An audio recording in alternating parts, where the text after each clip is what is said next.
Old soul, young world. But when it's of true positive nature and manifestation, Old souls, young souls, and all my damn souls in between. search deeper, dive deeper, and be like, yo, old soul, Young world.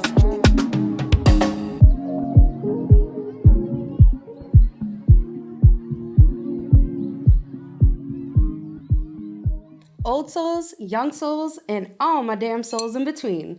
Welcome back to Old Soul, Young World with your host, Jessie Elly. Ooh, wow, that energy is flowing.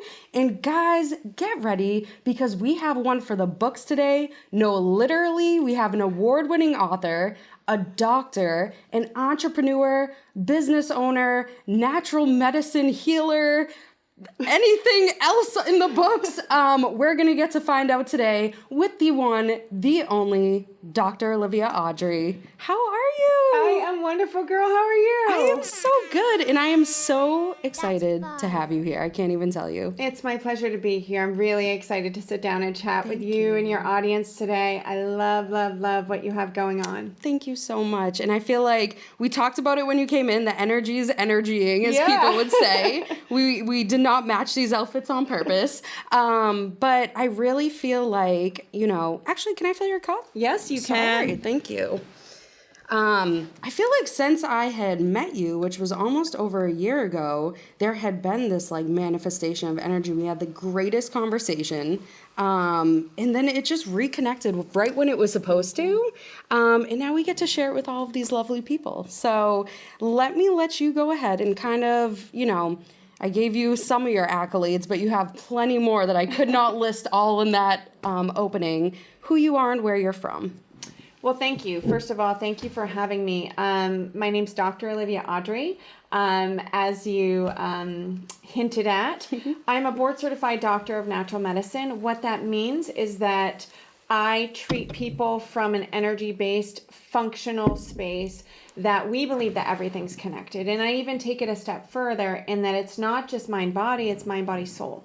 Oof, yes. And it's mind, body, soul, energy. And then it becomes mind, body, soul, trauma. And then it becomes mind, body, soul, energy, trauma, soul recollection, all of the different stops that people can have on their journey. So we bring it all in, right? And we're really looking at what does this person need to return to wholeness, right? Because disease, I think, in our culture has been glorified. 100%. And I think that we have been fed this narrative that disease is just part of life. Right. When there is no finite stream of wellness, right? Nobody wakes up in the morning and they're like, I've been really healthy for 12 years. I've used up my share of wellness. I'm going to stop doing that and start turning that off and look at something else. Wow. But it creeps in, right? Yeah. And it creeps in through various ways. It creeps in through mainly our thoughts and our emotions first.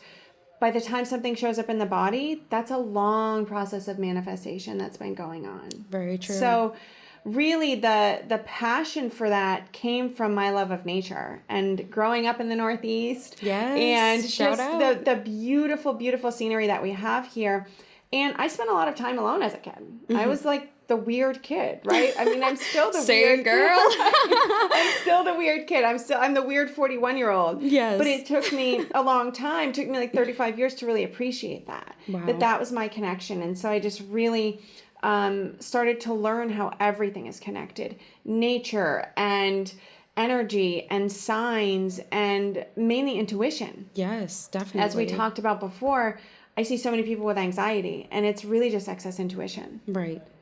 It's excess intuition without direction. And so about 5 to 7 years ago, I was like, listen, we got to dial that in. Yeah. Because there's a lot of people walking around that think that there's something wrong with them when all that anxiety is an invitation for more information. Oh, I'm sorry. Did y'all hear that? An invitation for more information. It's true. And that's really like, sorry to interrupt, but like that pent up, built up anxiety is something that I faced so early in life. And I felt like I always had this purpose and I didn't know how to channel it. I didn't know what to do with it.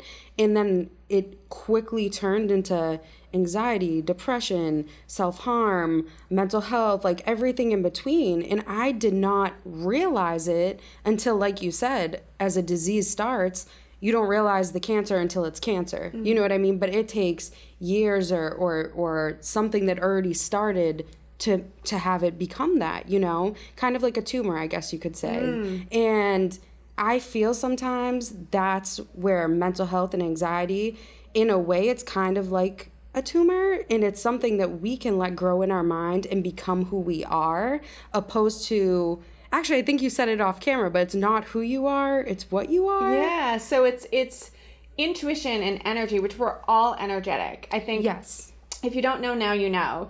We're atomic at our base, right? So we're made of atoms, we're made of energy particles. And so what do we know about energy? We know that energy can never be destroyed. So that takes away a fear of death, because we're just going back into where we came from. When you understand that, it will literally change the way that you live your life. So it's funny. It's so funny you just said that. I had a conversation with my mom, like the other day, actually. And my grandmother had passed away recently, and we were just talking about like life and death and how short, like limited life left. We're here. But I was explaining to her, we're here and it's not scary because there is something bigger than, there is no physical possible way, like in physical life, that we'd be floating on a planet in space as these humans made of these atoms with all of this stuff just to be physical. Do you know Absolutely. what I mean? And I think that's where that disconnect comes in, because like you said in the beginning when you introduced yourself, it's mind and body. But people leave out the soul aspect. And there's multiple parts of us that transcend this life. And I said to her, you know, it's only when we leave here, we're going back to what we were supposed to come from. But I do have a fear of it because it's unknown. And I don't know how to resonate with the thought that, like, what my soul, like, this is a vessel for my soul. This body is just a vessel. It's a temple that holds the spiritual self. You know, Jessie Elly on outside and Jessie Elly on inside. This is just something that I can speak through, that I can channel through. You know, I didn't choose this vessel, but this is what that I process through. And I think when you get to that point of understanding, you realize, like, death is not the end all be all. Being born, you know, was the journey to get you to your death, to then get you to whatever's after that. None of us had a choice. You don't have a choice in being born or in death, but so many people have a fear of both. And I think that's such a interesting, like when you talk about trauma, almost this like trauma narrative that we've played into like the physical world, where it's this, you know, I feel everyone looks for religion closer to the end of their life because they're looking for something to grasp onto because they can't understand that concept, and then they're closer to the process, you know? But I think when you, like you just said, can understand that we're atoms and we're going back to where we came, it changes a complete mindset and vision of what you look at this floating planet as. You know what I mean? It's something that we're passing through, but there are stages in almost like a game or like levels in a video game, to like relate it to anyone who, you know, is more on that level, or chapters in a book. You can't read chapter 1 and then skip to the end. You'll never understand what's in between. And it's like that appreciation of the moment and appreciating every moment, because you will never know, you know, that end purpose of when you'll get to that next life or that next game or that next level or whatever it is. But it's something that I've like had to process in the last few years, in talking to my mom about it, you know, who's in her later 60s, you know, early 70s, like her perspective on it and how she's just coming to this realization of like, you know, I need to tap in, you know, and see my grandmother pass and all of that. But I think that we can talk about it earlier in life, so that fear, that trauma, you know, of something we're all physically going to have to go through is no longer a fear, but like an acceptance. Absolutely. And, you know, Western culture is really one of the only cultures that death is really revered as this negative process. Yes. In so many other places it's around like a the celebration. world. Yeah, absolutely. And one thing that, you know, really was transformational for me when I was younger, and I was a kid that was intuitive, back in the day when you were a witch. If I would have went to school and said, oh, I have a gut feeling about this, or I have an intuitive vibe on this, I'm sure I would have been put on some sort of medication or diagnosed with, something. It's like a psychiatric, absolutely. But really, I was a spiritual being having a human experience and still am, right? Yes. So that alleviates all the humanness of it. So that's the question. How do we be human, and how do we be human and live as long and as well as possible, but allowing the soul to kind of drive the bus? Yeah. So I have this quote that sits on my desk that's such a powerful reminder for me. And it says, "You are a ghost inside a meat-covered skeleton floating on a rock through space. Fear nothing." That's exactly what I'm saying. And the thing is, I feel like there's these justifications. People try to understand everything. And sometimes I say, we look too high in the sky and we dive too deep in the ocean. You're not going to find all the answers. We are, like you just said, physical flesh bodies with the soul inside on a rock floating in space. There is no answers to this life. Nothing makes sense. So the energy and the intuition and that spiritual sense of self, and this is, for anyone listening in, this is the part that through Old Soul Young World, I try to portray, and having somebody like you who is a doctor and has studied the physical body, and you can back it up also with science, while at the same time understanding that manifestation is real, energy is real. It's real shit. The universe listens to you. Your words are powerful. Whether you like it or not. The universe always hears you, whether you like it or not.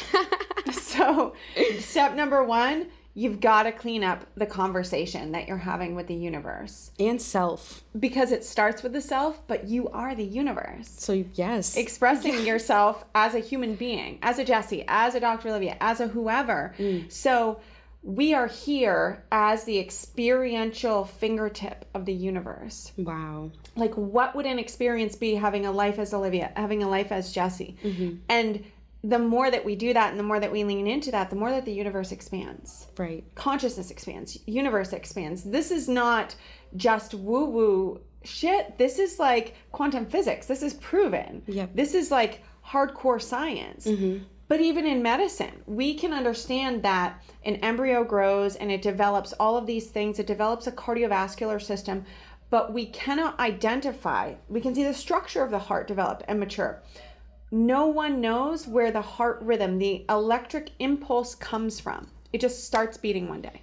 And you know what I mean? It's that missing link where it's there are no answers. And just to relate to you in my own way, another thing that I've tried to describe to people as I've gotten older, people be like, are you religious? Do you believe in science? Do you believe in that? I'm I'm spiritual. And I say I'm spiritual because if you look at the trajectory of evolution, there's a missing link, right? So how do we get from from this, I don't have the words for it right now, but how do we jump from this to a human? How do we jump from an animal to a human? What was that link? Well, girl, we could go on and on about that one. Right. That's a whole other episode. And then the same thing with God, though, and everything exploding, and then Adam and Eve, and God creating this, and then the snake, and then it turns to the woman coming from the man. Yeah. And both of them are missing the whole point of how we literally got here. Yeah. How are we having two contradicting stories that are completely taught through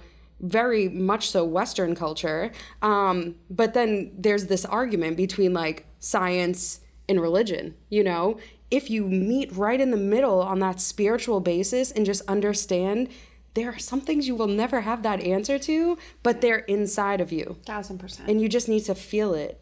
And the question I always ask people is whether they're receiving a diagnosis or someone tries to tell you something about yourself, because that will happen inevitably and every day. Yeah. And I think when we're younger and even as an older adult, we can really embody those things because the world will tell you who you are until or unless you reach a point that you're this is who I am. Yes. And your narrative and your perception of me is over here. And I don't give a fuck what that is. Exactly. Because this is who I am. Right. And your life really begins at that point. Oof. It really begins. So if anybody's living right now and you think you haven't been living the life you're supposed to be living, or you've been feeling like pent up anxiety or whatever it may be, there are two people right here telling you, you have to go through that process. You have to go through the struggle. You have to go through the recognition of that feeling to move forward, to manifest yourself into, transform yourself into a better sense of who you are without the world influencing who you are, which is a very hard balance sometimes. And, you know, as I sit here and I talk to you and I'm thinking about you saying like, oh, I was a weird kid and I was always in nature and like blah, blah, blah. And like so much of that reflecting on myself, like I was the kid in 5th grade writing poems. I was in poetry club in high school. I was like doing these things where it was like feeding my soul because I didn't feel that with the purpose, the spiritual purpose I felt I had, that I could fit into this physical world, this physical like box, right? So I'm wondering through, you know, you being that child, and I'm sure a lot of people telling you who you should be, how you should be, back in an age where mental health and these conversations were not accepted. Like, Olivia, how did you even get to the point where you were like, this is who I am, I'm gonna become a doctor, I'm gonna study natural medicine, like I know for a fact that this is part of my purpose, without giving in to the judgment or giving up? Yeah, what a great question. So I'm still learning. And I think that when I started to give myself the grace of, and even now at 41, right? Anybody, by the way, that tells you that life ends at 30, or if you haven't accomplished it, like, listen to me now. I'm 41 years old and I'm just getting started. Woo! Like, that is it. That gave me like, like this is, because I finally am in the energetic space that I'm owning who I am, and all of the weird things that I used to really feel self-conscious about. The weird kid, the poor kid, the kid who, you know, had a gap between her teeth or was, you know, all gangly and scrawny and also intuitive, and all these things that, you know, I think of course were projections from other people about me, but I owned because I didn't know who I was. And my life was so conflicting in having one foot in the other world where I was aware that I'm like perceiving things that other people are not. Exactly. And that became very apparent to me at 6 years old. And I really sort of like owned that, but not in a positive way. Okay. So even now, very begrudgingly, it will come out, and the judgment used to really bother me because I recognized that I felt so not at home on planet Earth that I was constantly looking for validation that this was the place for me. Oh my gosh. But I was sent here, you were sent here to change the paradigm, to literally flip the fucking table over. Exactly. So when I started leaning into that, and no longer needing that, right? And no longer needing that validation, life really began.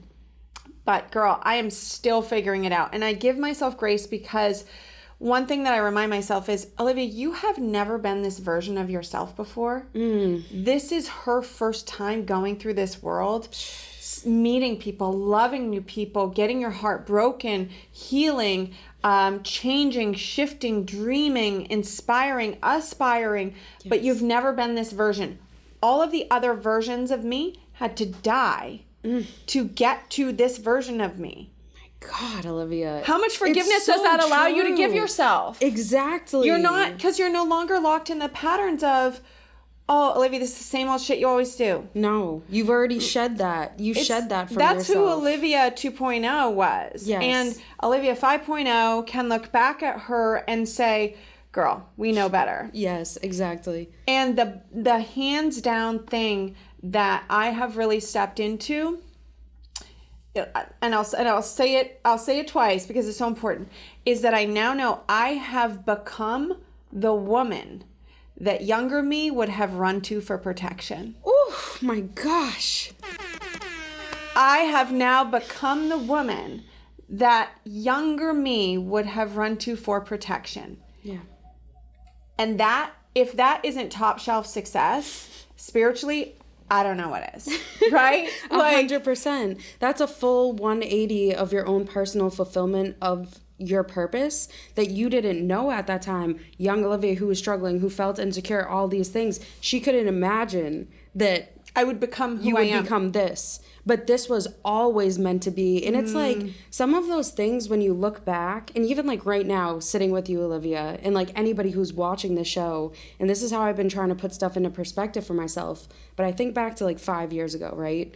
Whatever job I was in, whatever bad relationship I was in, all the negative or positive or whatever was going on.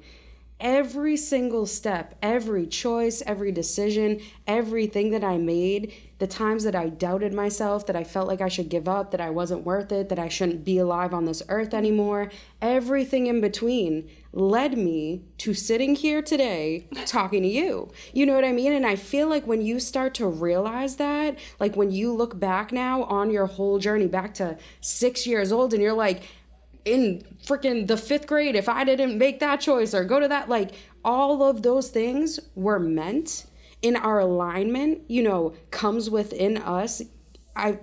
Or our purpose, I more would say, comes with us gearing our alignment towards what we actually believe in, what we actually feel. And in that self where you said like, you didn't fit in this world, you know what I mean?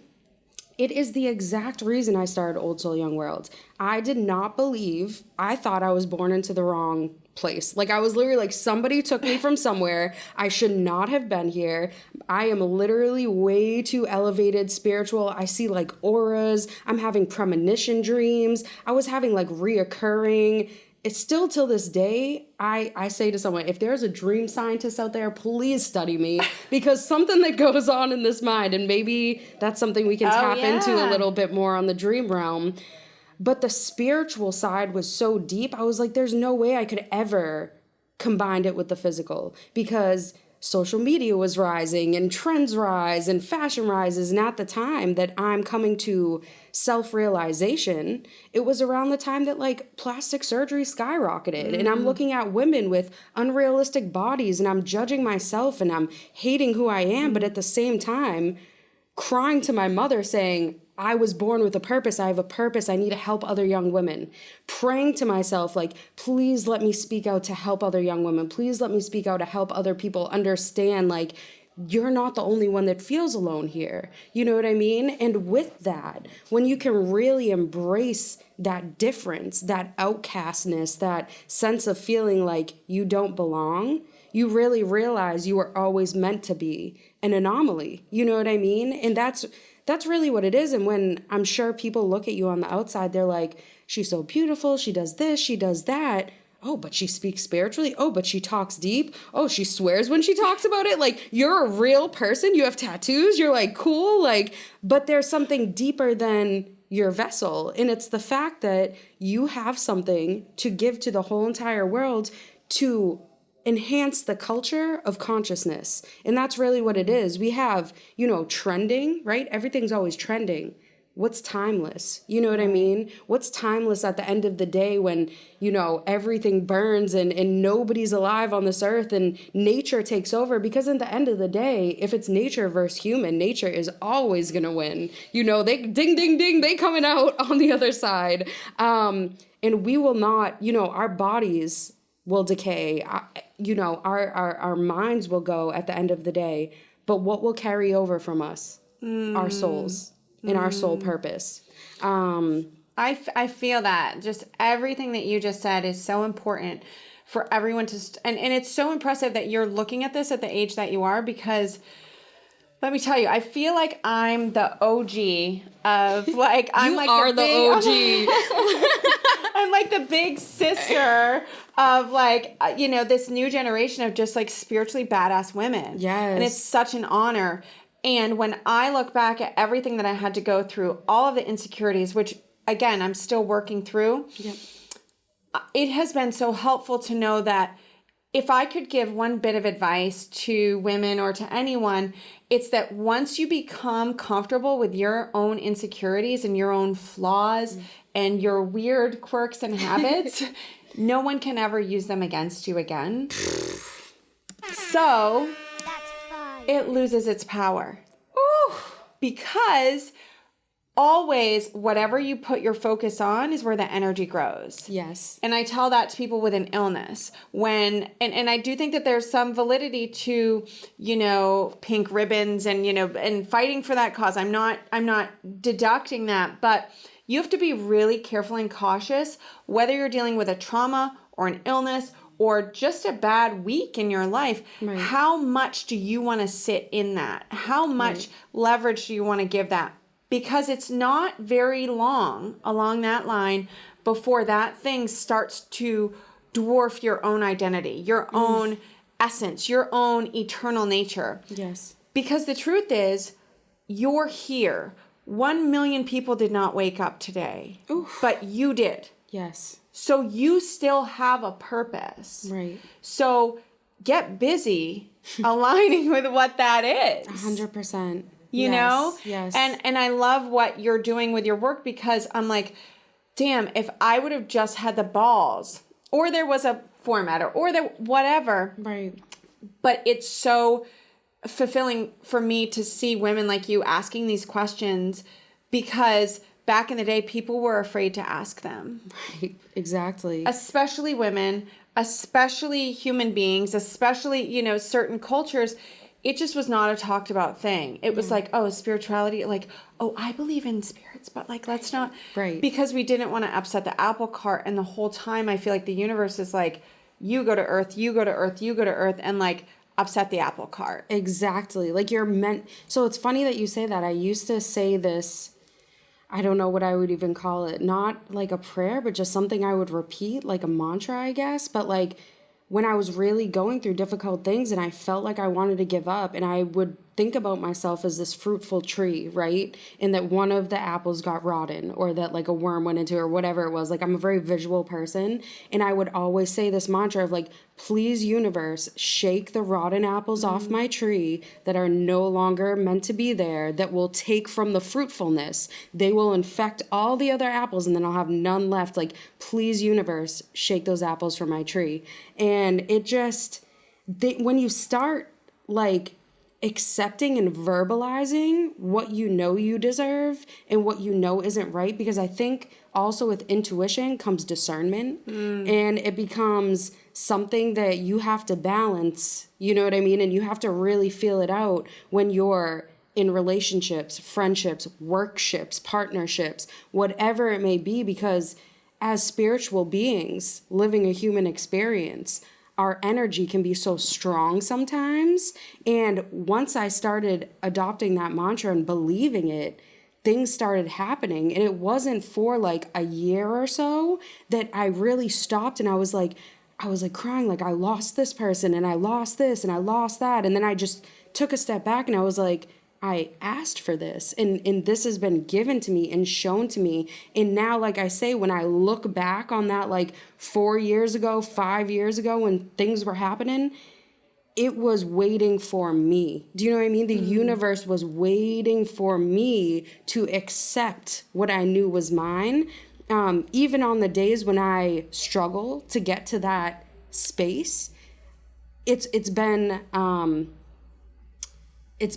planted. The seed has been planted, and I'm watering it. And even like maybe I forget to water it 1 day or 2 days, but I'm always going back and I'm remembering, you know what I mean? So it's sometimes I do feel like it's how we think and how we talk and how we visualize, not only to ourselves, but those around us. And not putting on a mask, not trying to fit into somebody else's, thoughts of you or whatever it may be. And as we both know, being women, there also just comes a lot of biased judgment about how we should be, who we should be, how we should look, how we should talk, sexualized, not sexualized. Like, it's just all of these balances that you have to fill.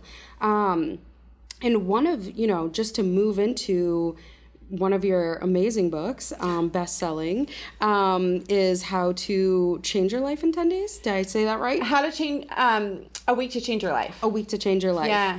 And so are any of these practices, that we've been talking about, is this like what played into you creating or starting to write this book? Or how did you get to that point where you're taking the self-knowledge and actually verbalizing it. Because it's one thing to feel it intuitively, and it's another to physically be able to, get it out of your vessel and put it into the universe. I feel like I was always an old child. And I don't know if that makes any sense to people, but I parented the parent. And so I had to really tap into that deep wisdom from an early age. Yes. Maybe that was survival. Maybe that was, some sort of soul evolution, whatever it was. Yeah. So I feel like from a really young age, people just started coming to me for advice, for guidance. Yes. And, people that are in my life, my friends, my family, my loved ones, will tell anyone that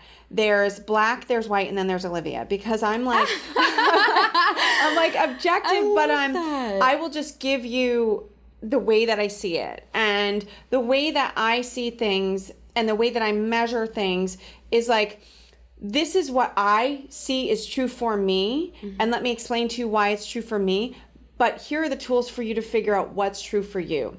Exactly. And I think that we shy away from that in the society because we have instant gratification. Yep. And that's now more so than ever. But I think I was one of those people that people came to for advice. And then someone said, you should write a book. And I said, absolutely not. 3 books later, it was part of a process I think I needed to go through to take what is it when you sit with Olivia one-on-one, and how do we extrapolate that and give that to as many people as possible? Yes. Because the education piece leads to empowerment. Exactly. And that's what I'm here for. Right. I'm not here to tell anyone one specific program or rhetoric over another. I'm here to empower people to help them find their truth. Oof, yes. I don't know what that is for you. Exactly. But you know what that is for you. Right. And so I always tell people that I'm not really telling you anything that you don't already know. I'm just helping you remember. Exactly. Or like shedding those layers of, I say that, you always have to unlearn in this life because of everything that was put on us, the trauma, just the everything from a young age. You literally have to shed that skin and unlearn to relearn to be who you're supposed to be. Absolutely. And so that, I feel like, for a lot of us is the first part of our life, that we start to learn things, and then we learn that those things are not serving us, or we hopefully identify the ways they're not serving us. And then we decide, okay, how do we want to rebuild that house? What beliefs do I want to incorporate now instead of just going on autopilot? Yeah. And I see so many people that feel numb and that feel depressed and that feel anxious, and they're asking themselves why. And it's because you're on autopilot. Exactly. You are not actually critically thinking for yourself. All of our critical thinking is in the palm of our hand in a device, right? We no longer need to know directions to get anywhere. And by the way, we have a whole generation coming up that was raised on this. Right. So I think that there's a huge push to define what is technology, and that it is not an extension of our biological being, right? Exactly. And it's not a substitute. Exactly. I'm just as guilty as everyone else, but separating the fact that technology can actually work against our sentient nature. We are supposed to be outside. Yes. We are supposed to be communicating with trees and with water and with rocks. That is information. So the premise of my book was really, how do we incorporate our natural environment into our lives more? That's not about going and sitting under a tree in meditation. That's about the natural biological rhythms that are inherent in our body. Right. And then how do we add in all of the things that we know work in terms of mental health and in terms of motivation and inspiration? How do we schedule that to become a human being that is changing? Because we talk about change. Everybody wants change. Yeah. Nobody wants to be uncomfortable. Exactly. And it's the only way. The only way is through. Yes. The only way out is through. Yes. And that is the really inconvenient truth for a culture that is raised on convenience. But I have never known anyone, and I've known people who are extremely successful. A lot of my clients have done very well for themselves. I've never known anyone who got to that place without significant struggle. Exactly. And even if the path was laid out for them and financials and family ties and connections was there, on the back end, there's an emotional struggle. On the back end, there's a family strife or there's a dynamic. Everybody has something. Right. everybody's got a sad story. Everybody has some baggage that they're unpacking, but you have to actively work towards that. Life is happening for you and not to you. Woo! I've said that in an episode before, you know. Yes. Life is happening for you and not to you. Yes. When you change that mindset, you go, okay, this bad thing is huge growth. Yep. And now when something like that happens in my life, I'm not saying that I fully celebrate it yet. That's my aspiration. But when something bad happens in my life, I'm like, oh, good. There's massive growth on the other side of that. Like a huge opportunity to learn. Huge opportunity. You know? Right. And to birth a new version of myself, who then I become excited to meet. Yes. Because I'm like, awesome. I wonder what this new version of Olivia acts like and feels like, and how does she function in her day? Mm-hmm. Because at the end of the day, and we were saying this before, we can talk about all of the things that lead us to feel anxious or depressed or stuck. I hear that a lot, stuck. Or disconnected. Mm-hmm. And to reach for a substance, whether that's social media or food or drugs or alcohol or whatever the case may be, but trauma is the gateway drug. Exactly. Unresolved trauma is the gateway drug. Yes. So until we start looking at the areas in our life that we've sort of like stuffed down and said they're not driving the bus, guarantee you they still are. Right. And it doesn't have to be this lengthy process of years in therapy. If that works for you, then great. But there is an instantaneous healing process of addressing it, seeing it as an experience that has given you growth. And then you feel really grateful for the bad things that happen. Exactly. You're embracing your own personal struggle to become your sense of self. And that's a huge thing that, you know, I try to embrace within myself and that we talk about on the show, because every single person who's come on, all different walks of life, ages, all different jobs, things that they've gone through. But the thing that we all have in common is there is the struggle that motivates you to become a different sense of self, to then continue with whatever said purpose is that you feel inside self. And I want to thank you for calling out that, like, you can give somebody the knowledge, but to each his own, and to every individual, they have to process it differently. You could give me and somebody next to me the exact same advice, but we're going to process it and use it completely differently based on our own experiences. So anybody who's interested in like reading Dr. Olivia's book, just, understand that there is things that you can take from that to apply to yourself, but it doesn't mean that you're going to read that book and you're going to become Dr. Olivia Audrey. You know what I mean? And I think it's really just living in that moment of who you are. And, I do want to touch upon, you had talked about using your weaknesses or the things that, made you feel negative or insecure to make you, better, or who you are now, or whatever it may be. And it just resonates with me so deeply, because Old Soul Young World came from the fact that when I was young, every single person would say to me, "Oh, Jessie, you're such an old soul. Oh, you're such an old soul." Like, I was always so sensitive. I was always so deep. I was always so in tune and wanted to talk about stuff. And I would connect with older people more than I would people in my age group. And I always felt so bad about myself. I was like, oh, I'm old, I'm boring. This is why people tell me I'm an old soul. It took me so long to process that, and the reclaiming of it through this show and being able to bring people on who, when I tell people, oh, Old Soul Young World, that's a weird name. Why do you have that? But when you conceptualize and understand the purpose behind it and the meaning behind it, that was built into the evolution of who I was to become, just as your book was built into the evolution of who you're going to become. And something that me and, my team talk about is form follows function, right? FFF. So you can't get to the form you're supposed to be if you're not functioning to be that form, if you are not functioning every day to work towards who you feel that form should be. You know what I mean? Don't contradict who your soul and your purpose wants you to become. That anxiety, like you said, is just excitement for information. And the more information you get, the more you can transition to that next self. And within the transitioning. You talk a lot about transformation, and you actually work with anything from CEOs to, professionals to big organizations to veterans, and you do a lot of educational, motivational speaking.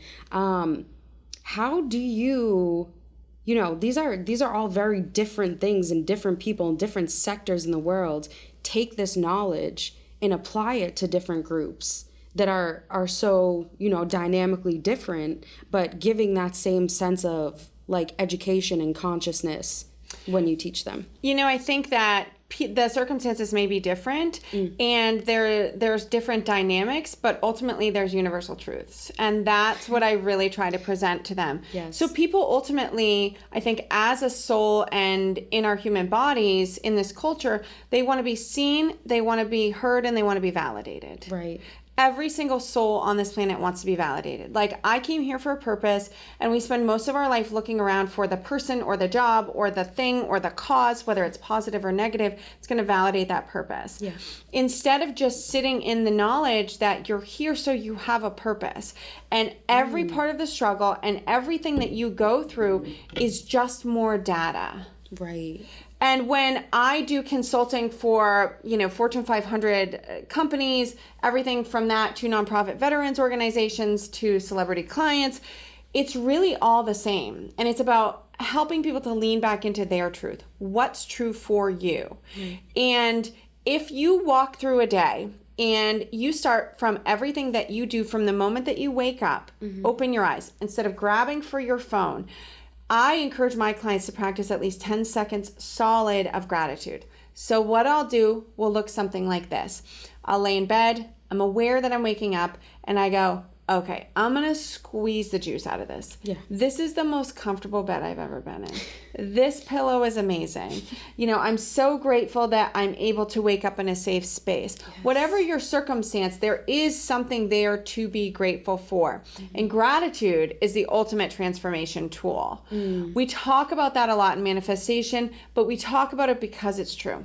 Yes. And every single person that you see, whether it's on Instagram or wherever, that is really living their best life and they're at the pinnacle of their success, and also they're really emotionally fulfilled, because let's be honest, there's a difference between success and fulfillment. Yes. You have to ask yourself which is more important to you, and can you believe that they can be both? Because success is really standard. That's a dollar amount. That's a position. That's a status. Yeah. That's a home. That's a zip code. Fulfillment is really different, because this is what I'm doing, how I'm doing. This is how I feel in what I'm doing. Wow. Yeah. So if you don't have the fulfillment piece, it doesn't matter what your success goals are, because they will never feel like they are it. They will always be empty. So I always encourage my clients, whether they want to change from a negative state of mental health to a more positive one, or whether they want to get a sales edge on their company. All of the goals are very different, but the sort of foundation is the same, in that you have to decide, what is the why? Yes. What is the why? Right. What is your why? And people can say, it's my family, it's my children. That's not the why. No, it's deeper than that. What is the why for you? Take everyone else out of the equation. What is the why for you? And follow that up by asking yourself, who are you? Who are you? Right. Not Jessie, that's the host and all these, not your titles, but who are you? Meaning, who do you want to be on this planet? And then you take it a step further. How do I want to feel when I walk through this planet? Right. When we understand those things, when we understand those important whys, the hows will fall into place. There are different programs and methodologies, and there's loads and loads and loads of applicable steps that people can take, but most people bypass asking themselves the why, because it makes you go deep. Yeah. And so it makes you uncomfortable. It makes you uncomfortable. Yes. Everybody wants change, but nobody wants to be uncomfortable. Exactly. Without the discomfort, even if you make the changes, they'll be short-lived. They'll be shallow. Right. They will not feel the way that you think they will. I always tell people that I have worked with enough celebrities and A-list clients that my wish for everyone is that they get exactly what it is that they think that they want in terms of a material possession, so that they can see that it was never about that. Exactly. You know, and success is temporary. You know what I mean? Success is subjective. Your success and my success look completely different. And I think back to what you said about young Olivia and who you became and how that young girl would have ran to you for advice. When you were that young girl, success in your mind was a lot different than it is now. Success to young Olivia, I'm sure, would be like being known and being whatever it may be, whatever your dreams were. Maybe it was to be a nature living lover, whatever it was.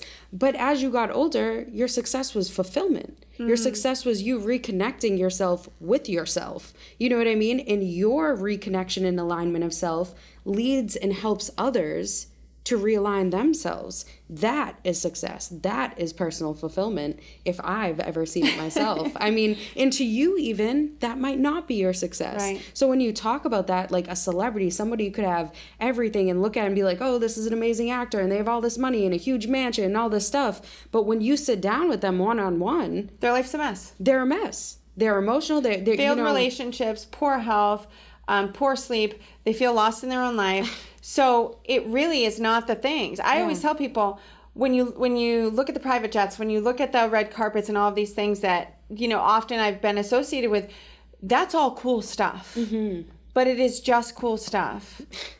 And if we can shift the conversation into like, why am I doing what I'm doing?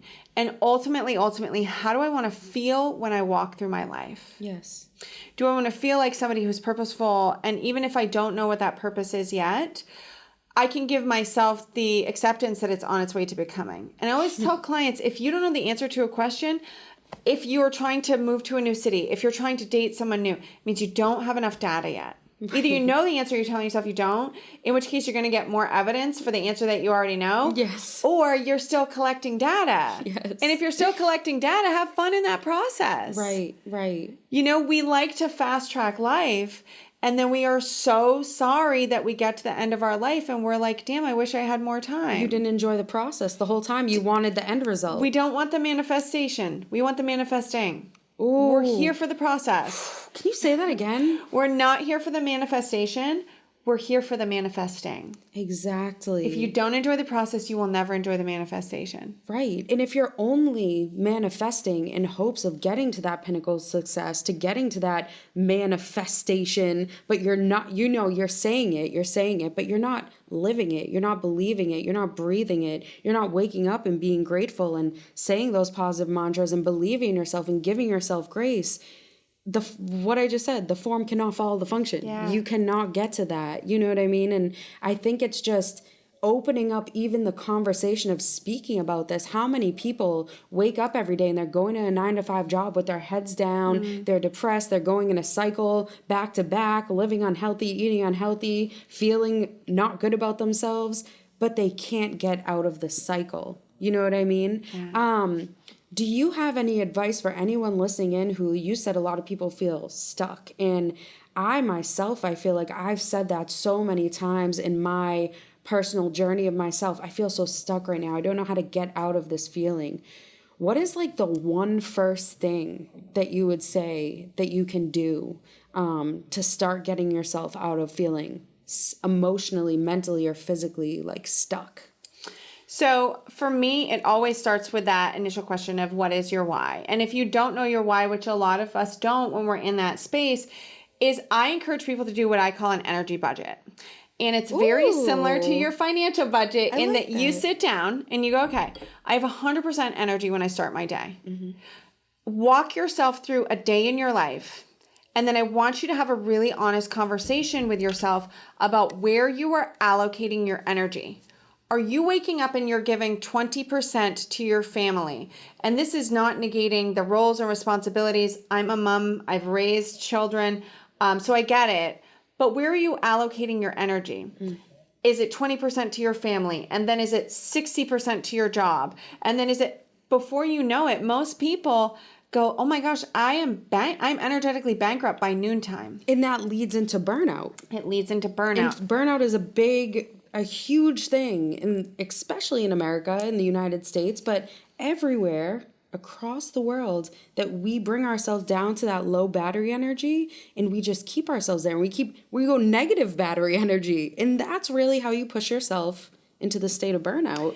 Burnout, and really that's spiritual fatigue, Ooh, right? yes. So our soul is like, this isn't what we talked about. This isn't what we agreed to when we came here. Right. So then I have them follow up with an exercise of imagining walking through their day and every energetic interaction, conversation, mind you, social media, the foods that you eat. These are all consumption methods. In the same way that you can pick and choose what you're eating and what goes into your body, you can pick and choose what you expose yourself to. Yes. I don't watch the news. That's first and foremost, because I don't want that as a baseline. Thank you for saying that, because I feel like people are like, oh, you don't watch the news, you're ignorant. I don't watch the news because it literally upsets my whole entire core energy and I'm unfocused on alignment. I literally forget about who I am, you know? And it's an opinion. So you have to watch, what am I energetically consuming? So take that and then walk yourself through your day and imagine if every energetic interaction you're having is like you're taking $50 bills and handing them out. Feel how that feels, because it's the same. There's a reason that energy is currency, why you pay attention to something. Is because that is our energetic escrow. That is our currency. That is how we exchange life moments with the universe and with the people around us. Yes. So then you start to become really conservative, not just with who you give it to, but the quality of your interactions. Yes.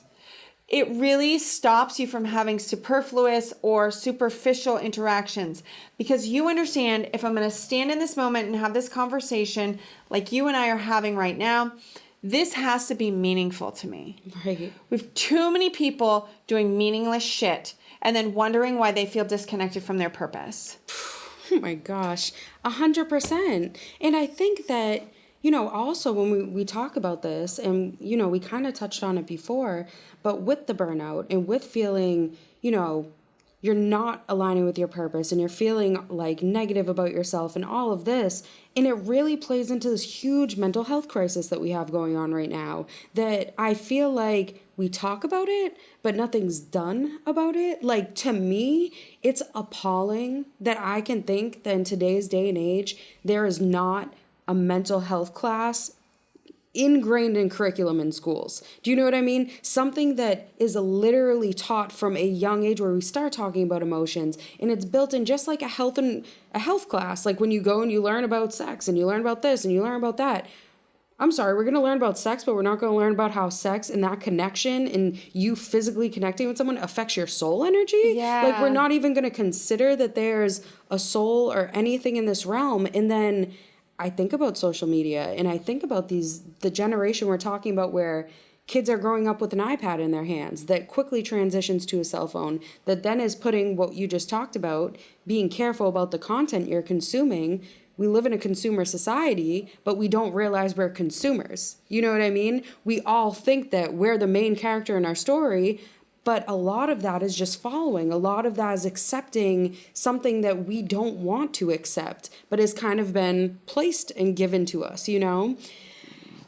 With this mental health crisis, like, where do you feel like we can even start to acknowledge what is going on? Because to me, right, something that I like to talk about, and you touched upon it, but like, media is a tool.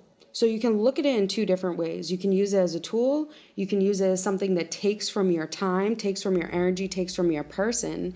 And that is going to lead to a whole flock of generations of people who are just consuming and following, but not creating or aligning why they were placed on this floating rock in space. You know what I mean? How do you transition past, you know, all of these things being thrown at us at this constant basis on a cell phone and whatever it may be in life, and these kids feeling depressed and anxious and run down? Like, I had done work in a high school in the last few years. The amount of mental health, the amount of kids who I saw got taken out on stretchers because they were literally having mental breakdowns in schools, and there was nobody officially licensed or teachers or whatever to deal with what was going on. There's nobody who is speaking about it. So these kids come to a school that they're forced to be in every day, but there's no acknowledgement of emotions or mental health or any of these things that we're speaking about. And they have to keep living,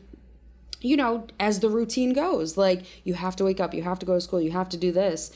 But where is it that we, you know, educate the youth? Where is it that we start having this conversation when they're in preschool, in kindergarten, about, you know, I think about the movie, like, I forget if it's like Elemental, or I forget what it's Inside called. Out. Inside Out, thank you. And it's explaining those emotions. This is very new, you know what I mean? And even just putting out one kids movie, it's not enough to solidify a generation of kids to understand what emotions and mental health are if we're not actively having people speak out about it. And it is literally the main reason that I started to talk about my own story, my own depression, anxiety, my self-harm, my suicidal ideations at a young age, because you can get through it. And I'm not saying this is right, and anybody who's listening in, you all, like, everyone has their own choice, and, you know, your doctors, depending on how you go about, holistic, not holistic, whatever it may be.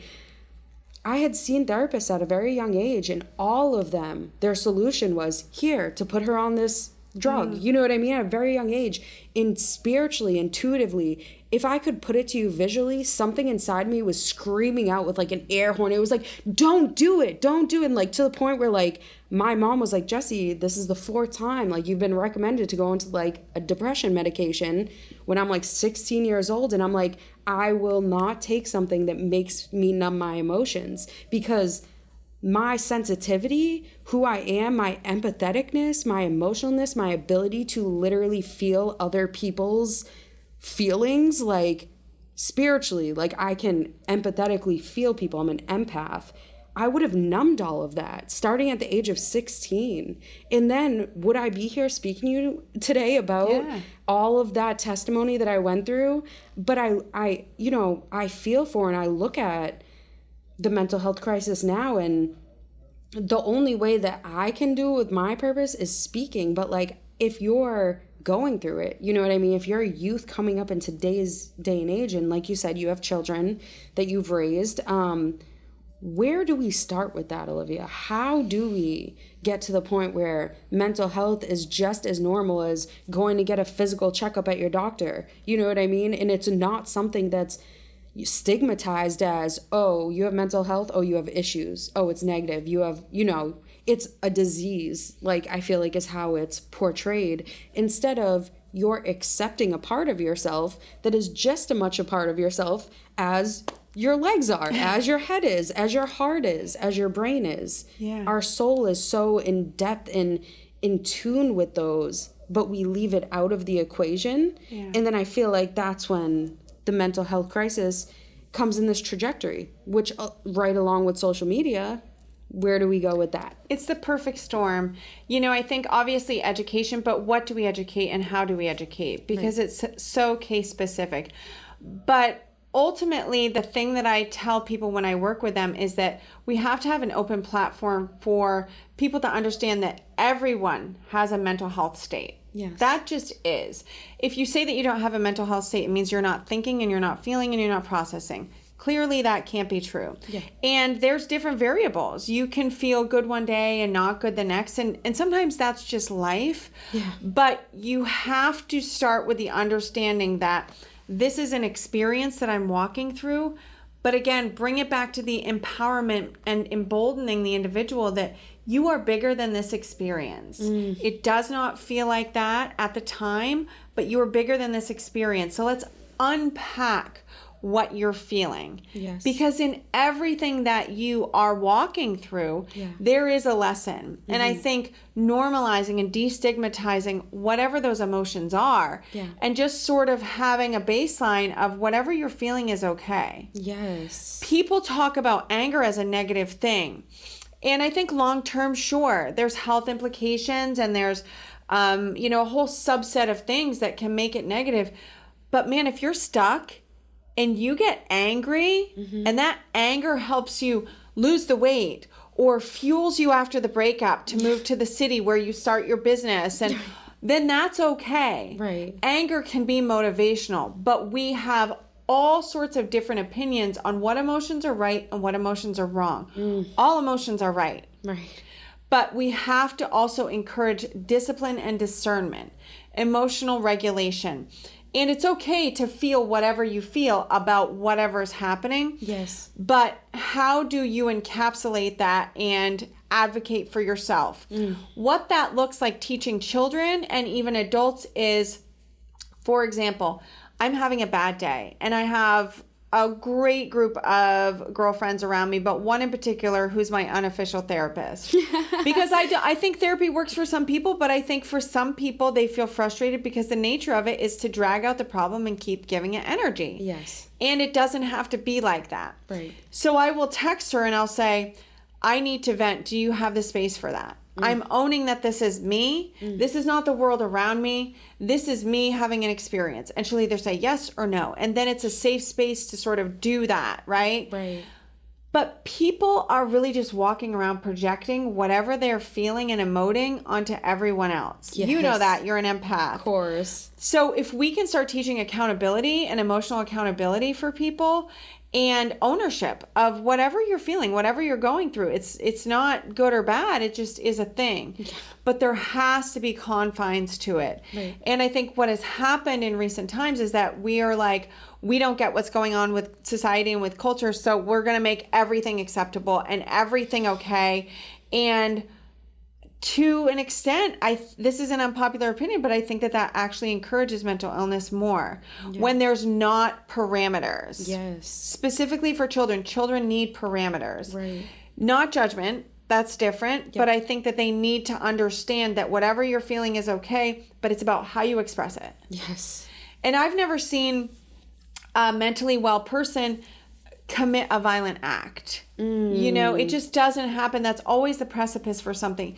Not just when we experience negative emotions, but when we feel that in order for us to move through them, this is the only rationale. Yes. And I'm a huge believer, specifically for women, that there's this thing that I encourage my clients to do called scream therapy. So if you see people driving around screaming in their cars, likely I've had a hand in that. Well, please tell me, because I want to scream in my car. I am telling you that this is so effective. When you feel that you are overwhelmed and you're at capacity and you are like, I have reached my saturation point, how many of us say or think or feel like I want to go out into the woods and scream? Yeah. A lot of us, but we don't do it. We suffocate it and sublimate it. First of all, there's a cellular price tag attached to that corresponds to your health. Second of all, there's a spiritual and emotional price tag attached to that. We talked about energy being your currency. In those moments, I encourage my clients to get into your car, roll up the windows. You don't have to, but it may make you feel more comfortable. Yeah. And scream. Yes. Go out to the woods, hit a tree with a stick, rage out in a safe space. Right. Because those are endorphins. Those are hormones that want to get released biologically. They're stuck energy. And after you've had a good cry, how good does that feel? Exactly. There is one measurable toxin in a tear of joy and 89 in a tear of sorrow. Literally, our bodies detox through our tears. And how many times are we fed the message, don't cry? Mm-hmm. I just started crying again at like 37 years old. Wow. And it got to a point where I was in my mid 20s and 30s and I would be in relationships and you know, dynamics. And I'm like, I should be crying. Mm-hmm. And I think what's happened is that we celebrate that like stone cold, that no affect, that no emotion. Yeah. Now in my life, I will cry if something hurts my feelings. Oh my gosh. Thank you for normalizing that. Right? I'm not sitting down and unpacking it and ruining everybody else's day, but I will go cry. Yeah. And I feel so much better because I've acknowledged, again, that little Olivia who's in there who's like, I'm not being heard, I'm not being seen, I'm not being validated. Yeah. I've given her what she needs. She can move on with her life. Right. Exactly. Everybody has a sad story. It's about how do you want to deal with it? Do you want to make it the sole part of your identity? Most of us say no. And then, okay, how do I want to move through that? How do I want to process through that? Mm-hmm. For a lot of us women, it's crying. Mm-hmm. You know, I think that men's mental health is certainly stigmatized. Yeah. 22 veterans take their own life a day. in this country a day. Wow. Which is a staggering statistic to me and completely unnecessary. I think that we need to have some really honest conversations with ourselves in healthcare and in mental health care about what we know has never worked and we're still doing, and about things that we know work that we're not doing. Exactly. I work with an organization that also provides ketamine therapy to veterans, and we knew this data. We knew that psychedelics successfully treated PTSD and depression because it allows the self to separate from the body. Yes. And you are a witness, an observer to the event. So there are options available outside of standard pharmaceuticals. Yeah. You know, this is obviously not an endorsement for one or the other, but there are options. And I think that when people think that there's no hope, that's when you see the soul start to die. Yeah. And the soul start to shrink.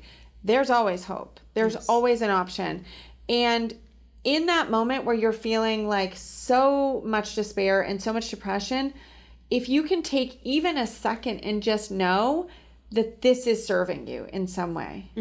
It is serving you. Yes. You may not see it, as we talked about, for a month, a week, 5 years, 20 years. Right. But everything that has happened to you was meant to happen to you because it did. Exactly. Because or it would did. not have. Correct. Yes. There are 3 trillion processes that have to go exactly perfectly for you to become an embryo. Far more for you to be born. Did you say 3 trillion? 3 trillion with a T. Wow. For you to become an embryo. That is... Many more for you to be born a healthy baby. And then to survive life. All of these things that have brought us to this moment and having this conversation. So you're here for something. Yeah. Somewhere inside you know what that is. For sure. So you have to give yourself the tools to go digging. You have to have really honest conversations. Nobody wants to be honest with themselves anymore. Yeah. Because the delusion feels safer than the truth. But the truth is the only thing that's going to get you free. Oh my gosh, Olivia.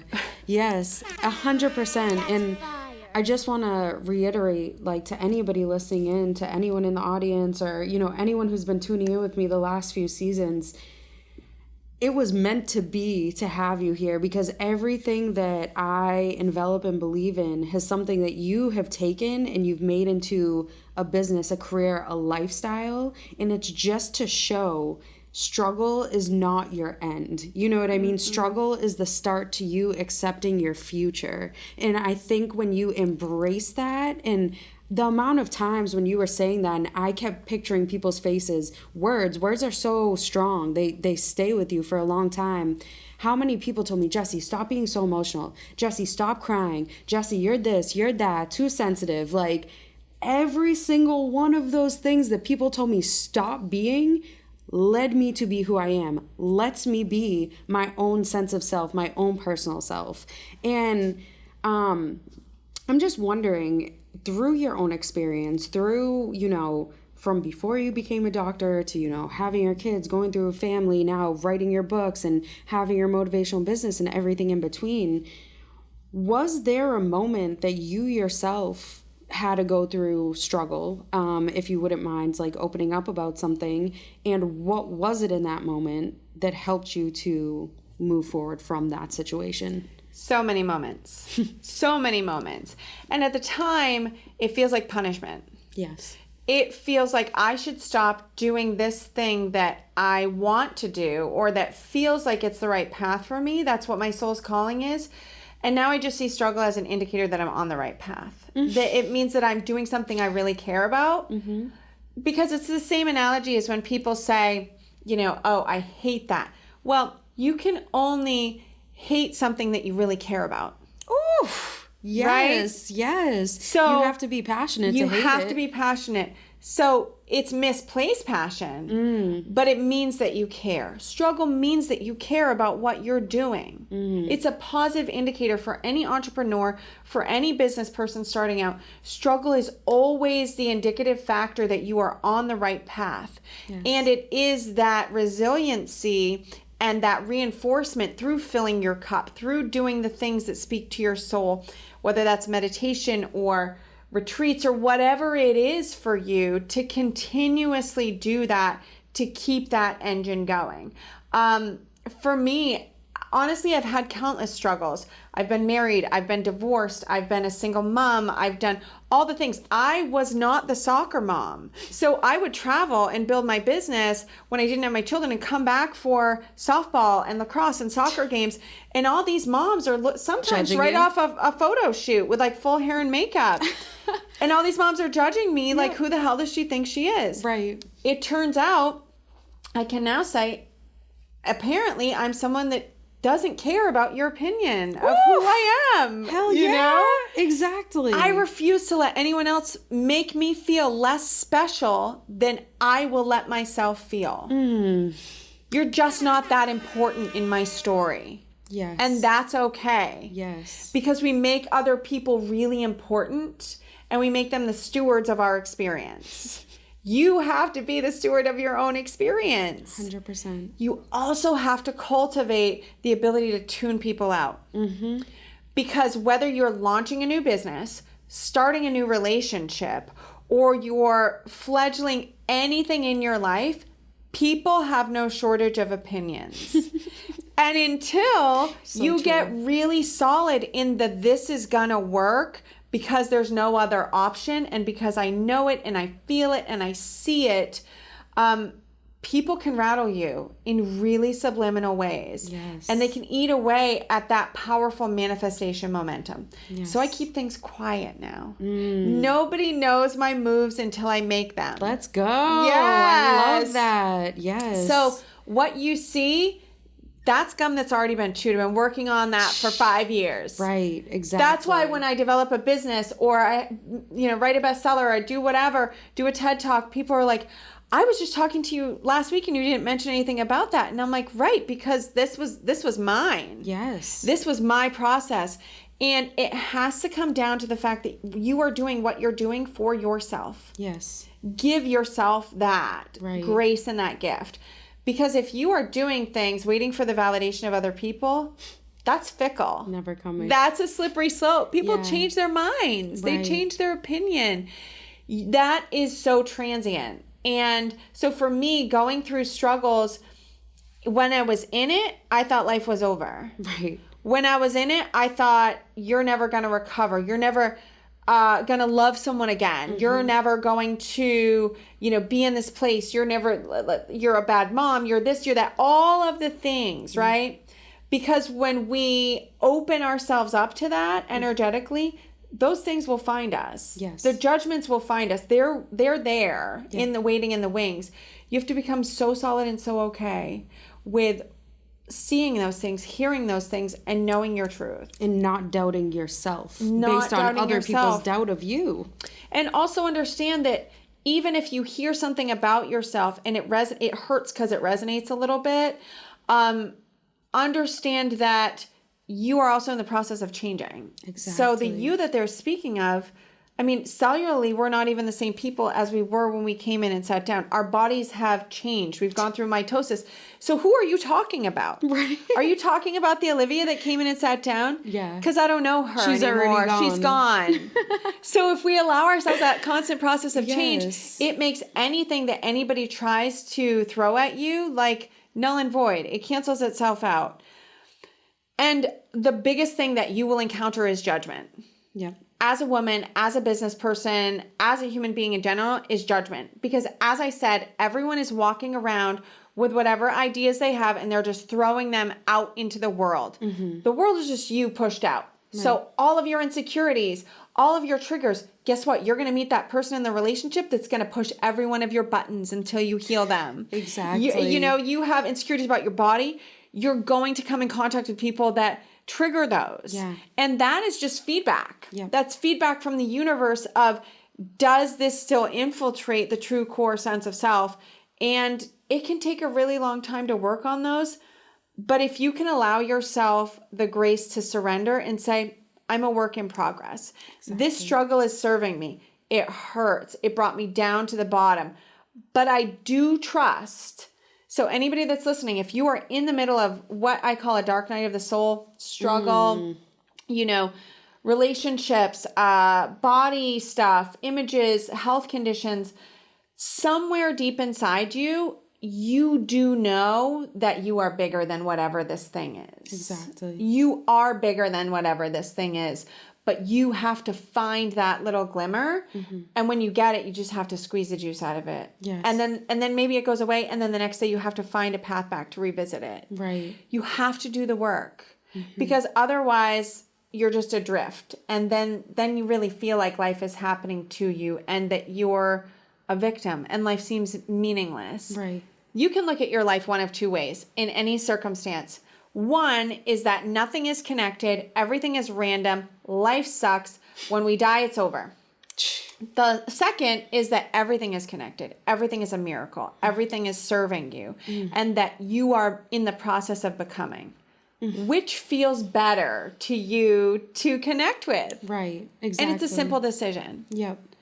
And there is a huge importance for a woman in business of, and you know, I've heard about this a lot and I really speak to it now at this age, the importance of being a bitch. There is an importance in being a bitch. And that doesn't mean that I'm aggressing people but it means that I am what Western culture would say is bitchy because I have opinions. I ask for what I want now. People liked me better before when I was able to do whatever it was that they want. People will like you better when you're easier to manipulate. 100%. But when you stand on what you know and you stand on what you believe in, you're a bitch. Yeah. If you push, you're a bitch. If you don't, then you're a pushover. Exactly. So who's running your life? Right. Right. And it has to come down to that. You have to just take it down to the base level of like, who is in charge here? Exactly. Who's driving the bus? If you want it to be the rest of the world and other people and whatever their opinions are that come and go, cool. That's one way to live your life. Yeah.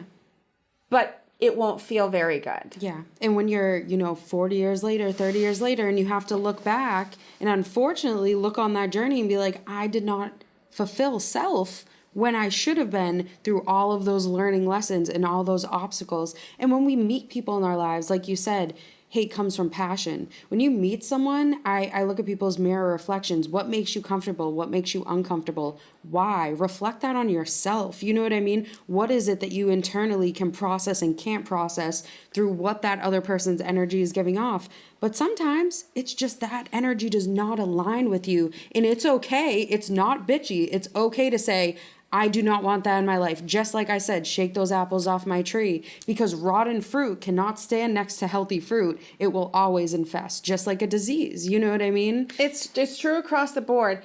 People talk about what causes this disease and that disease. There's one thing and one thing only that causes disease, and that is susceptibility. 100%. So you have energetic susceptibility, you have physical susceptibility. So like, if you have a strong immune system, you have already defended yourself from hundreds of different types of cancers because of your non-susceptibility. Right. So you have to look at your energy that same way. And listen, I am a big proponent, and I will tell my clients this. Maybe your final stage of healing is telling folks to fuck off. Like standing up for who you are, for all the moments that you let other people tell you who you are. And, and I just want to thank you so much just as a young female entrepreneur, but even if I was anything in between as a soul, to hear another soul speak so openly and honestly about the struggle and how it's okay and all of these things that it's like growing up, like it was always whispers. It was like silence. You know what I mean? There was never education on the fact that we can speak about these and still be the women that we're supposed to be, that you can feel good about yourself. You can feel confident about your decisions without, being a bitch or having to be judgmental or all this stuff. And whether it comes or not, still being you, still focusing on your alignment and not getting, consumed in what we said, all the other things that surround around us. Every single person on this life has a purpose, has a journey that they have to fulfill within self. And whatever stage or form they end at before they get to the form where they pass along their soul, I feel like that leads into your next trajectory of how you're passing over and where we're manifesting afterwards. You know what I mean? How your atoms and your soul are manifesting into their next purpose. And I know I talked about it before, but almost like a game, right? Like and I compare it to a video game because I just feel like it's the easiest visual, but like you keep failing that level, right? How do you ever level up? You can never get to the end of the game if you're not able to find whatever technique or skill or trick it is where you have to get through that obstacle in that level to then reach the end point. We are all those characters going through those obstacles, those skill sets, those techniques to get to that next level, to get to where we are. But the pinnacle of the end game, the end point, that success is different to each individual, you know? And I think that's the hardest thing for as souls living this human experience to accept. There is so much more than the physical plane. There is so much more than this chair, than these legs, than this earth, you know what I mean? And elevating your mind to understand that and not be afraid of it is freedom and is self-release. And I know we've been chopping it up for a little bit. I do have just a few more questions for you. So one of the things that I was thinking about your business and your career, and you know, we've only met one other time besides this, and this is the deepest that we've kind of gone into. So I don't know every aspect of your personal story and all of your steps and how you made your business now actually form into what and how you have it, and all the behind the scenes hours, and I'm sure tears and late nights and things that nobody have any clue what you've put in to build what you have now. I think about this saying though, kind of came in my head, but it's like, manifestation leads to motivation that can then lead to monetization, right? And so do you feel that you've been able to take your manifestation, your motivation, all of these things that we've talked about, and really build it into a monetized situation where you can use passion to create purpose and to actually create a physical career for self? Because I think that in today's day and age, from people my age to a little bit older to younger, there's a lot of focus on influencing, being an influencer or being this or being that, but something where you're not using the struggle, you're not using that true sense of your soul. It's more like putting a mask on or giving people what they want to see instead of giving them what you're really meant to be here for. And I feel like even for myself, like there's a struggle sometimes, like, oh, I don't feel like I get this many views, or I don't feel like I this, like compared to like somebody who's doing something funny or someone who's sexualizing something. But at the end of the day, if I was to do that, I would not be aligning with my own purpose. Then at the end of the goal of whatever it is, manifestation cannot motivate to then turn to monetization if I'm not in the manifestation, if I'm not enjoying the manifesting and I'm just focused on that end. Within yourself, like how do you take that statement and anybody listening in who is looking to kind of use positivity, use mental health conversation, use vulnerable communication is what I call it on the show, because we communicate, we talk, we converse, but not vulnerably, you know, not with your whole soul, not with your whole self, where you're willing to open up and say, I've failed, I've gone through this, I've done this. There are dark sides of me. There are shadows I've had to grow from to become who I'm becoming now, to then become whoever else I'm going to become, and being open and honest about it. So I think that there's two ways to look at it. I think, you know, if you, and this is what I coach women on all the time in my workshops and on my online courses in entrepreneurship, is that you either want to do what everyone else is doing and play by those rules, or you want to do what you're doing and be fulfilled, in which case there's a whole other set of rules. Ooh, yes. You know? Yes. And you have to really be honest about your belief systems surrounding money, surrounding worth, surrounding value, surrounding everything that goes into that. Surrounding your trajectory as a whole, you have to do some digging. If you've decided that you want to be a disruptor, and I encourage everyone to do that. If you've decided that you want to be a disruptor and you have a message like you do, or like so many of you do, and it's different, and you're like, I have this that I want to share with the world. First, if it's written on your heart, then that means that you are checking in with a destiny where that is already a fleshed out, come to fruition, manifested thing. You are tapping into that. You're feeling that energy from somewhere, right? Yeah. You didn't manufacture that in your mind. That's something that you are being pulled to.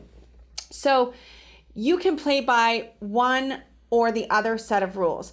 But for most of us, I feel like, especially if you're in something that isn't standard, we're not selling beauty products, or we're not, you know, whatever the case may be, recording comedy videos. I think that that's fake dopamine. And I think that there's a place for that, because sometimes people need to just be able to tune in and laugh, or look at the picture of the girl in the bikini, and that gives them their hit of dopamine. But ultimately, the soul is driving the bus. And so at some point, whether it's now or whether it's later, they're going to go seeking what you have to offer. You have to physically and emotionally feel that in every ounce of your body. And I know that that's not an instantaneous process, because there's going to be a lot of haters. There's going to be a lot of doubters. There's going to be people saying, for me, it was like, what do you even do? Nobody gets it. Nobody gets you. Exactly. Like, you know, you're super weird. Like, what are you talking? All of the things, right? But I knew what I was doing. And so my conversations got smaller, and it was conversations within myself that I knew I had to iron out some wrinkles before I presented this to the world. So identify, what do you feel passionate about? What is your joy in doing, right? Is it educating? And see if you can really like boil it down to a simplification of, is it educating? Is it influencing, whatever that means? Is it empowering? Is it encouraging? Is it, you know, helping people to feel good in their body? Whatever it is, identify what that is. And you'll know by how it feels when you think about it, right? So once you have that identified, understand that you assign your value. You assign your monetary value and your energetic value. People like to think that, you know, money is made in really one way, and that's the, you know, there's an assigned value to something, and if you don't make that, then you have to do this. If effort equaled energy, and in this case money, then the people who are exerting the most physical effort, blue collar workers, tradesmen, would be billionaires, and the CEOs that work 5 hours a week and go golfing would be broke. Yes. So clearly that's not how it works. Right. It is about energy, and it is about alignment. So you have to dedicate, and this is where I see a lot of young women get distracted, is that you have this concept and it's very creative. It's really working on that part of the brain. But then they're not also incorporating the discipline that needs to come with it. You have to schedule your time. And even if that isn't like knocking on doors and getting people to watch your whatever or listen to you sing or whatever it is, it has to be dedicated to your craft. Yes. So whether that is scheduling time and being your own advocate and disciplined to your time of, this is how I'm going to sit and meditate and get clarity. Right. And sacrifice. And investment. I'm no longer going to be the person that stays out all night partying because I know that I'm not as mentally clear the next day. Right. I'm no longer going to be the person that uses buying things arbitrarily. You know, if you have a financial goal, you have to budget your spending. Yes. You have to budget your energy in the same way. So you have to be disciplined. And people think about discipline, especially in terms of career and in terms of business, as a negative thing. Yeah. But discipline equals freedom. Right. Every time. Exactly. Because when you get up and you say you want to lose weight and you don't want to go to the gym and you're counting on just motivation's not always going to be there. Right. Discipline is what will keep you in the gym day in and day out. Discipline is what will keep you dedicated to your craft day in and day out. I don't know any famous musician or singer or poet or anything that said, you know what? I kind of sort of worked on this, and then when I thought of it and then it really blew up for me, it was like I played my guitar every single day. Many, many songwriters and singers will tell you the story of like, I went and played at dive bars, I did this, and it wasn't for an end result, right? Because you can't do it for the end result of this is what I want. I think that's missed in manifestation. Do it for the process of it. Do it for the manifesting, because that will link you up to the energy every time. But you have to be disciplined in terms of scheduling your energy and scheduling your time. Devote it to your craft. And you have to embody the belief that you have value, whatever that is. Exactly. Certainly I have people that are like, as I grew and as I became more well-known in my time, it wasn't about making more money. It was about the value I put on my time. Yes. Because I saw the quality of work that I was producing and the times I would sit with people, and in an hour we could transform their life. Yeah. And in an hour they could leave a session with me and they're like, my entire perspective has shifted. What's the value on that? What's the value on that? Trillions. What's the value on you inspiring women to start doing their passion? It's infinite. You get to define the value and you get to decide what that is. Yes. There's also, different stages of that growth, but you assign your value. Exactly. And you assign your energetic value, your emotional value, and you assign your monetary value. So know that now.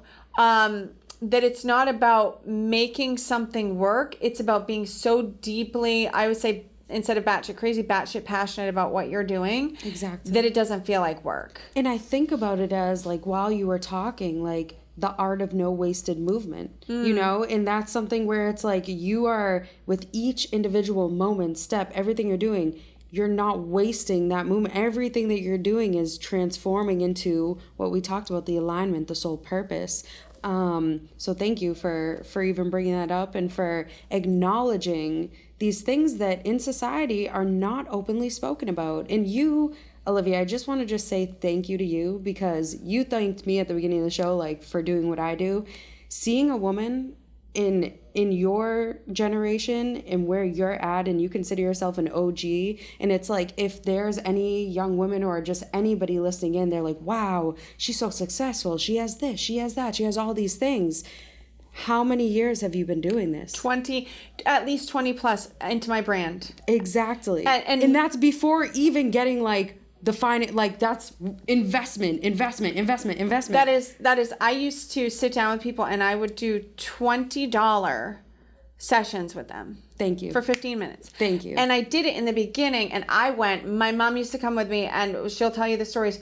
I went to some shady places, places I wouldn't send anyone to go to, but I did it because it wasn't about making the money. It was, I wanted to get good. I wanted to be the best that ever did it. So I'm like, the more that I do it, repetition, because repetition is also communication with the universe.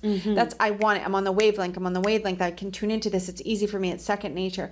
Yeah. All of these boring concepts, repetition, discipline, they're universal concepts as well. And there's a reason why they work. So for me, it's at least 20 years in the making to get to where I am now. Yes. And God, as I said, I feel like I'm just getting warmed up. I feel like now at 41, I'm like, oh my God, I'm finally getting the hang of this, Yeah, and it's just very refreshing to hear that. And I hope that anybody who hears this conversation, that they can really take that and justify in their own minds how much work, effort, energy, investment, time, and self-belief, without giving in to any of the other millions of things floating around you, words, people, conversations, situations, paths that you could take. They tell you there's this way and there's this way.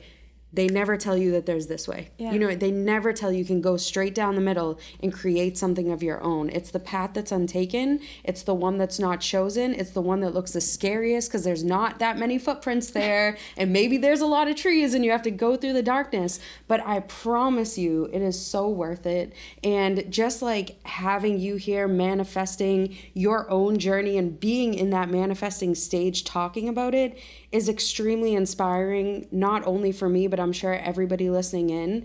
I just want to thank you so much for your time and for everything that you've given, all of your knowledge so far and all that is yet to come, because the journey is far from over. Hell yeah.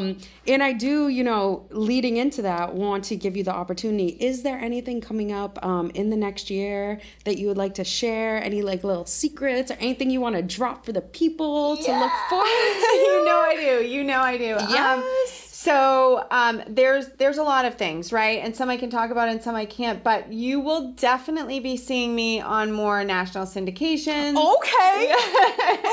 Okay. Look for me on some morning talk shows, things like that.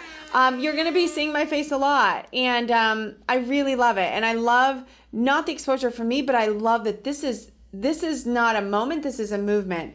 And when I was this spiritual intuitive movement, I was like, man, I'm this like, I don't know, I'm sticking out like a sore thumb in this world. And now I see more people like you and more. And it's like embracing that. Yes. And there is such a powerful, satisfying energy from seeing when I work with women and when I talk to women and women write to me and say, I read your book and it was a game changer for me.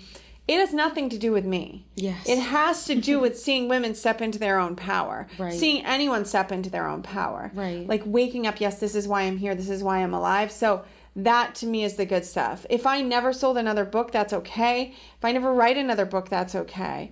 But it's the residual, right? So even now my book's been out 2 years and I'm starting to do press for it. Right. So it is that process of matriculation, you know. You don't, and understanding that in the manifestation process, you don't want the manifestation right now. You want the process. You don't want to eat all the food that you're ever going to eat right now. Exactly. You don't want to have all of the experiences that you're ever going to have today, right now. You want them to be staged out. So understand that you're in every stage of becoming. For me, I'm in a stage of becoming that's going to be really, you know, forward focused. I on stage a lot this year in a lot of different places. Yes, Yeah. So I will have more details on that. You can check out my social media, my website's in the process of getting revamped. But yeah, it's a lot of doing what I love, and that is what makes me so grateful that I hung in there. Yes. Right? Yes. And I always remembered that you know, it's true what they say. The miracle always happens in the moment after you decide not to quit. You know what?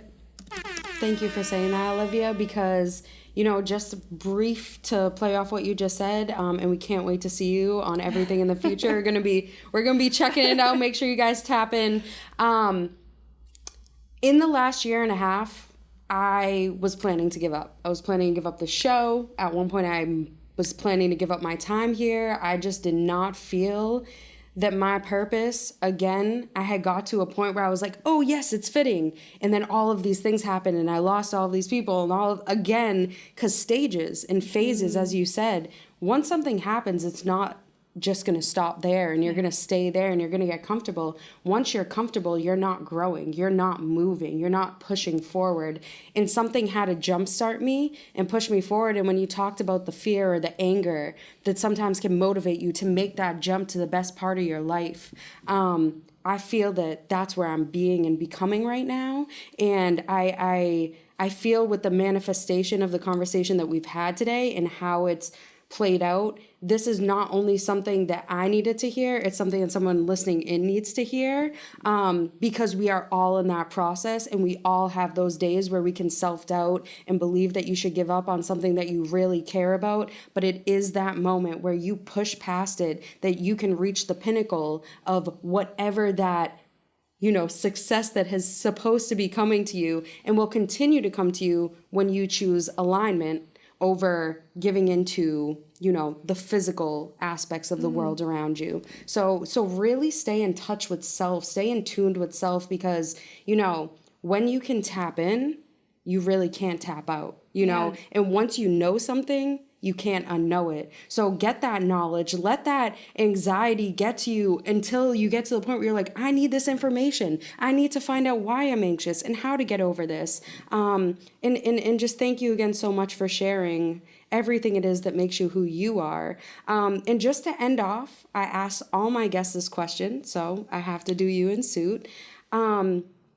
To you, Dr. Olivia Audrey, through everything you've been through your journey, your struggles, your businesses, your future of becoming, and everything in between, what do you feel like it means to be an old soul, or just to have a soul at all? Which I know is something we've kind of touched upon a lot today. And I know you kind of consider yourself in some way a soul coach, and you help people to talk about this, you know, idea of what a soul is. So I'm just wondering, through your own words, what does that term actually mean to you? You know, it's different now than it was before. Previously in my life, I thought that it meant suffering. I thought that it meant that there were all of these things, and that the bad things that happened to me were because of something that I had done, or because that was my lot in life. And sometimes we can feel like we have this universal bullseye on our back and we're just like Rocky up against the ropes. And so I really didn't love being as deep and love having a soul. And now through growth and through experience and through things that I thought would kill me, literally, physically, emotionally, mentally kill me, and they didn't, because in that moment of surrender, I rediscovered myself and a new version. Now having a soul is experience. It is, I just want to have, whether it's an experience of having this wonderful conversation or, parking on the sidewalk, I want to squeeze the juice out of all of it, because there's something in every experience. So being a soul for me is being here, and it's just like approaching everything with the perspective of an awestruck 5-year-old. Like, this is the greatest day ever. I would encourage anyone listening, try this for one day, maybe even half a day. Go through the day and live in superlatives.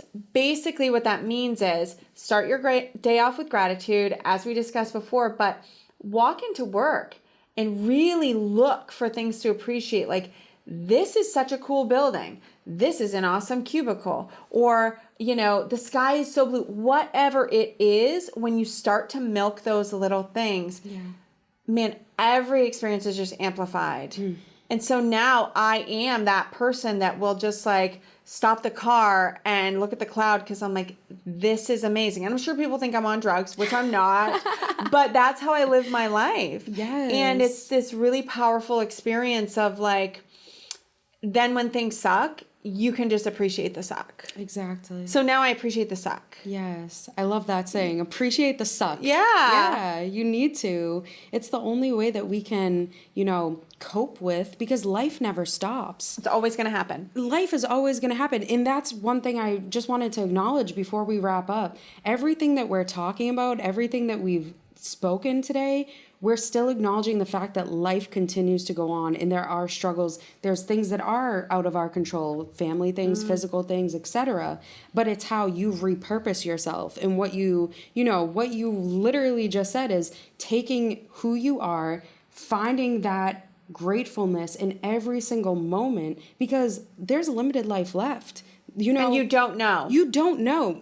When that tomorrow, is, one of us could not be here. Right. I always say that. I'm like, what? I could go get hit by a bus tomorrow. Exactly. And you will never regret the things that you do, only the things that you don't do. Oof. So, I just want to get busy doing the things that speak to my soul. Exactly. So it's experience and experience. And there is the other thing that I would say to entrepreneurs is understand that, yes, you have to be disciplined, or just people working 9 to 5, but there's no such thing as work-life balance.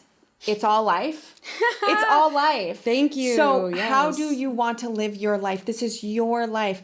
You have to be running like you're on fire towards the things that set your soul in that space. Yes, I completely agree. Thank you so much again, Olivia. And I do want to give you a chance to let people know where they can find you, what your website, social medias are, where they can check out your future syndications.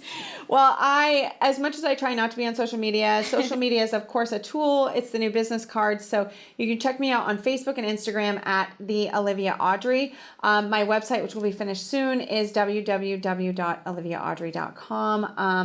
My publisher, Simon & Schuster and Simon Element, will have some postings as well. You can check them out, and the Nominate Group, who's my phenomenal literary agent. So there's a couple different places that you can kind of get sneak peeks. Awesome. All right, Olivia. Well, thank you again so much for your conversation. Pleasure. Such a pleasure. And on that note, everybody listening in, remember to tap into yourself. Remember all of the words that were spoken today, that all the struggle that you're going through, all the negativity that you feel is part of purpose, is part of the journey of manifesting now that will lead to the future. But you can't get to the future until you appreciate the moment, appreciate yourself, appreciate the soul that was born into this physical vessel that now you get to share with the world, and choose how you get to do that.